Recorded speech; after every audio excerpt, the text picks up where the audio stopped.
Hello and welcome back to English with Millie. We frequently use sentences like these in our daily conversation. तुम उस आदमी से मिलने के लिए क्यों मरे जा रहे थे? मैं तुमसे बात करने के लिए मरी नहीं जा रही थी। मैं तुम्हें कुछ बताने के लिए मरा जा रहा हूँ। मैं उस कार को खरीदने के लिए मरा जा रहा हूँ।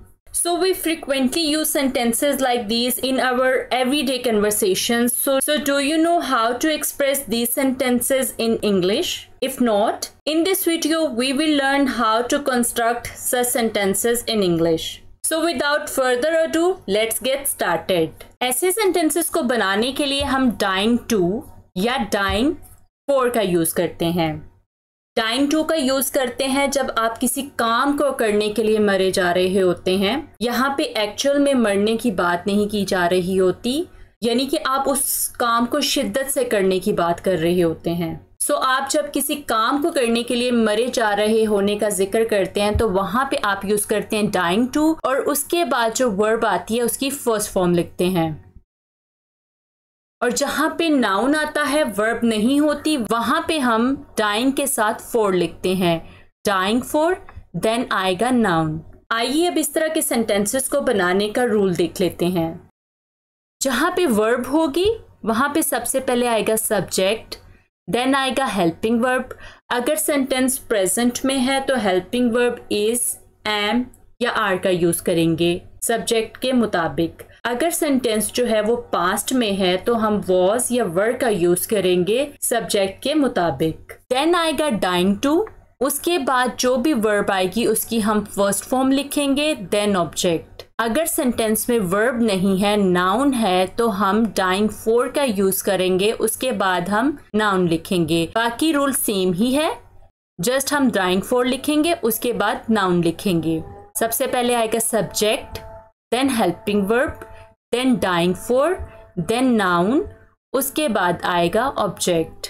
आइए अब इससे रिलेटेड कुछ एग्जांपल्स देख लेते हैं। फर्स्ट एग्जांपल, मैं तुम्हें कुछ बताने के लिए मरा जा रहा हूं। I am dying to tell you something. I am dying to tell you something. सबसे पहले हमने सब्जेक्ट आई लिखा, देन हेल्पिंग वर्ब एम, उसके बाद हमने डाइंग टू लिखा, देन जो वर्ब थी उसकी फर्स्ट फॉर्म हमने लिखी, उसके बाद सेंटेंस का ऑब्जेक्टिव पार्ट आ गया। नेक्स्ट एग्जांपल, मैं एक नया कारोबार शुरू करने के लिए मरा जा रहा हूं। I am dying to start a new business. I am dying to start a new business. वो आपके बारे में मजीद जानने के लिए मरा जा रहा है। He is dying to know more about you. He is dying to know more about you. मैं तुम्हारे लिए मरा जा रहा हूं। I am dying for you. I am dying for you. वो तुमसे मिलने के लिए मरा जा रहा है। He is dying to meet you. He is dying to meet you. मैं उस कार को खरीदने के लिए मरा जा रहा हूं। I am dying to buy that car.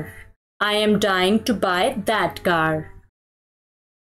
Ali खाना खाने के लिए मरा जा रहा है।